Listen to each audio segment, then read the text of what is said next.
Ya tadi dari Bang Tulang Damai Hari Lubis saya disuruh tunggu di mobil, terus disuruh mundur dulu, jaga jarak, antisipasi apa itu ormas-ormas nggak jelas itu ya, grip atau apa itu, Hercules.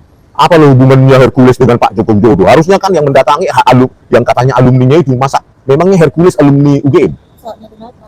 Hah? Hercules itu semacam pesawat kan harusnya. Preman begitu, aduh, nggak ada peradaban kita ya. Masa kita mau maju aja pun langsung mundur, katanya memburu, sudah ditandai ya, sudah ditandai. Oke, saya tunggu di Tanah Batak Hercules, ya, saya tunggu di Tanah Batak. Kalau berani datang kau, itu loh. Biar kita uji nyali dulu kau, ya. Kalau kita mau cara kekerasan ya kita layani lah. Apa boleh buat? Ya, kalau memang premanisme ya, masa kita berdebat ilmiah sama preman kan gak ada gunanya itu. Udah ijazah benar kok, wali kota, gubernur, presiden, kok apa ini? Orang-orang itu ijazah pasti apa? Ya, ijazah pasti nggak mungkin lah jadi wali kota, jadi gubernur, jadi presiden dulu. Sementara saat ini Ketua Umum DPP Gerakan Rakyat Indonesia Bersatu atau GRIB, Jaya Hercules hadir di rumah Jokowi. Dikutip dari Kompas.com, Hercules datang ke rumah Jokowi di Sumber Solo pada Selasa 15 April siang. Ia mengaku datang ke rumah Jokowi dalam rangka silaturahmi. Terlebih, Hercules merupakan teman lama dari Jokowi. Pihaknya pun ikut berkomentar terkait dugaan ijazah Jokowi yang dituding palsu. Hercules pun meyakini bahwa ijazah Jokowi itu asli. Keyakinan itu muncul karena dalam pencalonan sebagai wali kota hingga presiden memerlukan berkas-berkas ijazah. Hercules mengatakan untuk oknum yang meragukan keaslian ijazah agar berhenti mencari permasalahan. Menurutnya, meragukan ijazah Jokowi merupakan sesuatu yang tidak perlu. Pasalnya, sudah ada prosedur dan sesuai hukum yang berlaku. Ya kan kalau mereka bawa senjata tajam, nggak mungkin lagi kita mati konyol. Kalau itu memang pilihan terakhir kan kita ingin meningkatkan peradaban dengan ilmiah. Saya tantang juga pengacaranya Pak Joko Widodo, di mana saya hoaxnya, di mana ujaran kebenciannya, di mana berita bohong. Ya, saya upload itu di Twitter itu dari foto saya itu. Ya, lagi-lagi kata tipu, bahwa Jokowi tukang tipu, itu ada satu hal yang bahwa dia menipu banyak orang mengenai keabsahan sejarah ijazah dia. Jokowi menantang, silakan ajukan atau buktikan di pengadilan. Kalau buat saya, majukan ke pengadilan. Jokowi tidak pernah menunjukkan ijazah aslinya, ya kan? Dan emang benar ya, ada pernyataan bahwa ijazah itu udah hilang. Oh iya, dia kan ngomong begitu. Pak Prabowo itu harus buka mata, buka telinga, ya. Dan kalau ngomong itu harus dipikirkan. Hati-hati. Dia sendiri yang setengah Jawa aja nggak ngerti bahwa kata endasmu itu sangat kasar. Pantas, ya. Dia itu pernah menjadi orang yang bertanggung jawab dalam food estate yang ada di Merauke pada era Soeharto. Ya. Dan harusnya Pak Prabowo itu jangan kemudian kayak pakai kacamata kuda, pokoknya gue maunya begini. Ya, seperti yang kata Bung Karno ya, jangan sekali-sekali ya, lulus jadi dokter itu 93. Untuk jadi profesor itu 2006 ya. Oke, jadi S1-nya dari UI ya. Saya termasuk waktu masih muda lah, masih aktivis itu paling suka baca tulisan dan bukunya Prof. Ikrar nih, karena Prof. Ikrar ini salah satu orang ya akademisi yang sejak zaman Orba sudah bicara soal politik dan militerisme.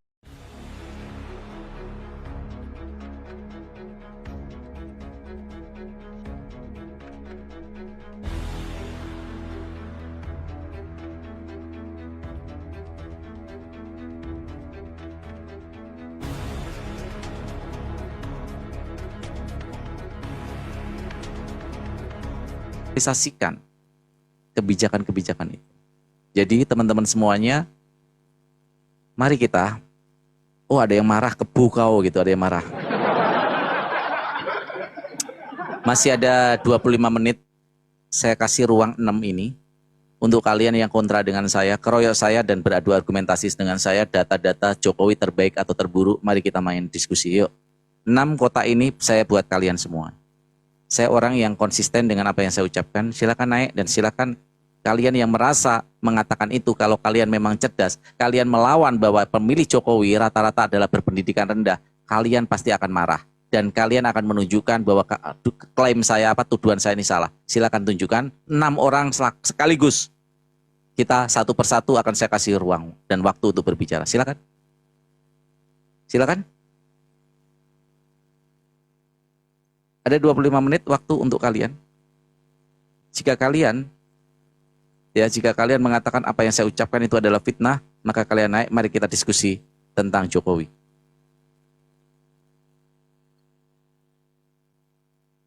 Hanya seperti itu kemampuan Anda? Apakah itu yang membuat kalian bangga? Kalau saya malu, Mas. Kalau masih normal. Ya, kalau masih normal. Tetapi kalian tahu sendiri, maka kalau saya katakan, kalian nggak perlu jadi cerdas, waras saja kalian sudah untung. Jadi teman-teman, saya akhiri dan kita lihat apa yang terjadi. Mereka bahkan dikasih kesempatan untuk naik pun mereka nggak berani. Saya tahu mereka panas, mereka marah, tetapi apa daya? Seperti mobil tua, ya. Marahnya, suaranya kencang, tapi larinya nggak ada. Seperti mereka, marah tapi isi kepalanya kosong. Apa yang mau dilawan? Ya. Gitu. Kalau ada legalisirnya. Nah itu pada saat itu dilegalisir nggak ijazahnya, kan itu? Ya, oke, baik. Oke, siapa lagi yang mau naik nih? Dari tadi Rampes 08, Rampes apa ini? Mau naik, mau bicara? Oke Bangku, terima Oke, kasih Bang silakan. Ferdinand Utaya. Siap, silakan. Terima kasih Bang, salam dari Nias Bang, Oh, iya, Sumatera iya. Utara gitu Yahoo. Bang. Oke, Yahoo Bangku. Ya, silakan mau menyampaikan apa? Kebetulan sangat menarik tadi apa yang Abang sampaikan mengenai budget politik gitu. Itu Ya. yang menarik menurut saya Bang. Yang Abang bilang sampaikan itu sampai 20 miliar, 40 miliar. Hentikan dulu ya. Oke, silakan. Dengan budget politis sedemikian banyaknya Bang, apa ia sih bisa mencari calon anggota legislatif ataupun dari DPR RI itu yang memang berkualitas Bang? Sedangkan dalam perjuangan yang dia lakukan itu selama kurang lebih 3 bulan menghabiskan uang segitu banyaknya. Betul. Kata Abang tadi itu kan kami ini kan dalam bentuk pengawasan ya selalu dalam bentuk ya keputusan dari ketua parpol.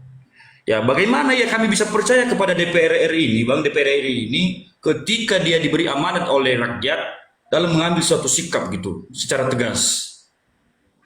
Sedangkan dalam biaya partai politik aja yang kalian keluarkan uang sedemikian banyak, apa ya kalian setuju aja di ketua parpol menegaskan A. Tidak bisa kalian rubah jadi B gitu. Kemungkinan besar ujungnya Bang pasti kalian selalu ngikut dan tunduk kepada ketua parpol dan dengan demikian. Ya. Kira-kira Bang dalam mengambil suatu kebijakan dalam hal itu, ya kata Abang tadi mau merevisi, udah pernah merevisi undang-undang tersebut. Kok sampai sekarang ya masih selain kita sebagai rakyat Indonesia masih berbincang-bincang tentang undang-undang tersebut Bang. Ya bagaimana sih ia mereferendum suatu hukum itu jika memang anggota DPR itu tidak bisa berjalan sebagaimana mesti yang diharapkan oleh rakyat gitu. Setelah kalian mau bersuara kami harus begini ke depan, menjanjikan ini itu, tapi ujung-ujungnya ketika dia udah terpilih tidak dapat mewujudkan suatu misi tersebut Bang. Hal itu sebenarnya Bang menjadi pertanyaan bagi kami sebagai rakyat gitu. Berikanlah hak optimis untuk kami. Ya. Berikan sesuatu hal yang menjadi yang bisa kami percayakan untuk ke depan. Mending nggak usah kami milih suatu pemimpin kalau begitu Bang. Yang merugikan kami secara pribadi kan. Ya. Ya kira-kira gitu Bang. Oke, jadi Terima begini kasih. ya. Sebetulnya ada banyak cara melakukan pemilihan calon anggota legislatif yang bisa menghasilkan kader-kader yang berkualitas yang maju.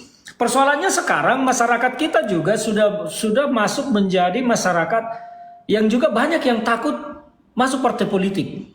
Banyak juga yang tidak berani maju menjadi calon anggota legislatif. Kita tidak bisa menutup mata bahwa sesungguhnya banyak di partai politik itu kemarin yang maju menjadi calon anggota legislatif karena diminta-minta, majulah. Dia akhirnya maju, didaftarkan hanya untuk memenuhi kuota. Ya, sementara yang bertarung tidak banyak karena di pertarungan di politik ini biayanya tinggi sekali. Biaya politik setiap calon anggota legislatif itu tidak main-main. Nah, persoalannya bagaimana kita menghentikan ini? Saya pernah mengusulkan untuk merubah undang-undang partai politik dan menetapkan di sana setiap pemilihan calon anggota legislatif sebelum didaftarkan ke KPU oleh partai, maka harus dibentuk sebuah pansel, panitia seleksi yang terdiri dari berbagai macam lembaga, dari partai politiknya ada, dari Kementerian Dalam Negeri ada, dari KPU ada, dari unsur masyarakat ada, dari kejaksaan ada, dari unsur-unsur lain, stakeholder yang terkait dengan itu, dan dibentuklah panitia seleksi di semua partai yang menjaring calon-calon anggota legislatif. Yang diuji apa? Gagasannya, wawasannya, kemampuannya. Itu harus diuji, dan juga secara psikologi. Itu harus diuji dengan sistem merit point system. Jadi yang tertinggi nilainya inilah yang diusulkan oleh partai untuk menjadi calon anggota legislatif. Itu yang pertama. Yang kedua, saya orang yang bersetuju dengan pemilu tertutup. Pemilu yang kita lakukan sekarang ini adalah sistem pemilu terbuka, one man one vote, setiap kader maju masing-masing. Persaingan paling ketat bukan antar calon anggota legislatif beda partai, tetapi adalah persaingan antara sesama kader partai karena berlomba menjadi nomor satu. Inilah demokrasi kita yang membuat semuanya menjadi mahal. Maka demokrasi yang harus dilakukan menurut saya, sistem pemilunya harus tertutup. Setelah ada merit point system tadi dengan skor tertinggi itu yang nomor urut 1, pemilihan umum itu hanya memilih partai saja. Ketika partai dapat suaranya, maka yang naik adalah suara yang paling tinggi tadi, yang terpintar, tercerdas, yang punya gagasan. Sehingga dia tidak perlu mengeluarkan biaya liar di lapangan segala macam. Dan ini adalah salah satu strategi yang menurut saya bisa dilakukan. Tapi mungkin ya teman-teman punya pendapat lain, ya silahkan. Silakan saja, ya kira-kira begitu ya jawaban saya. Oke, kita pindah dulu ke yang lainnya barangkali. Siapa tadi yang duluan ya?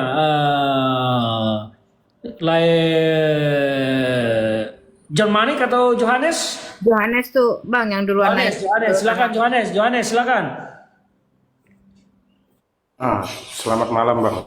Selamat Ini malam. kalau saya ini menyangkut dua hal ini tadi. Yang pertama saya ke ijazah dulu ya Bang ya. Ini keresahan saya pribadi sebagai masyarakat. Ya. Mengenai ijazah ini Bang, kalau menurut saya kan sudah ada tuntutannya ya nanti di tanggal 26, itu saya dengar-dengar. Tapi kenapa hal ini selalu menjadi bahasan-bahasan dan topik-topik utama di setiap media? Kalau menurut saya ini gerakan yang dilakukan oleh Jokowi ya terutama, ini sangat hal-hal yang menurut saya sangat cerdas. Kenapa? Karena dia tanpa dia mengeluarkan biaya dan upaya, dia bisa membeli waktu, dia bisa mendapatkan perhatian dan sebagainya.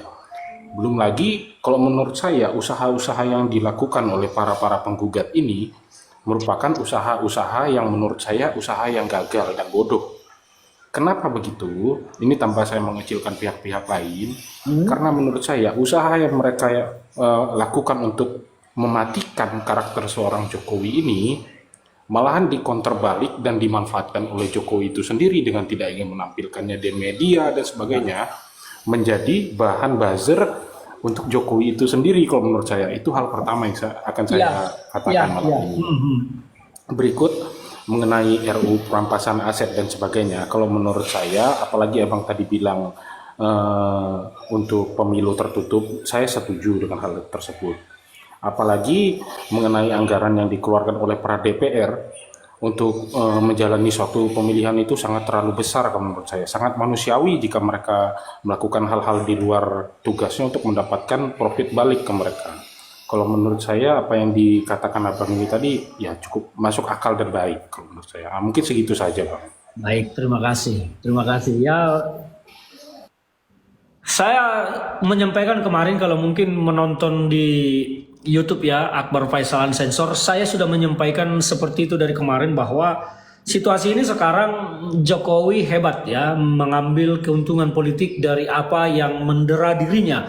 Ya, jadi makanya saya sarankan kepada teman-teman, sudahlah capek kita kalau memang mau menggugat ijazah Jokowi, gugatlah secara resmi di pengadilan. Jangan lagi bermain di tataran opini, apalagi harus menggeruduk rumahnya. Saya pribadi tidak setuju seperti itu karena hak-hak privasi orang janganlah kita ganggu ya. Kalaupun harus mendebat Jokowi soal ijazahnya ya sudahlah di pengadilan saja. itu akan jauh lebih baik menurut saya. Dan kalau soal undang-undang perampasan aset, ya kita masih bermimpi untuk saat ini. Oke, monggo silakan kita ke Bung Tanaka mungkin. Oke, siap Bang Ferdinand. Salam dari Kalimantan Barat.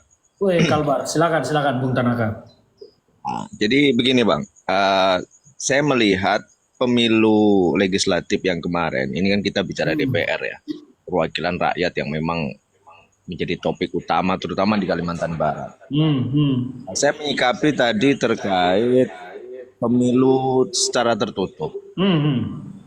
Nah, ini menurut pandangan saya, Ya, memang harus dikaji ulang. Begini, pemilu secara tertutup ini bagi kader-kader pemula yang baru masuk bergabung di politik, bagi saya tidak akan punya ruang di situ. Karena mereka yang sudah lama di politik, mereka punya atasan, punya, ya saya melihat mereka adalah yang dari kabupaten.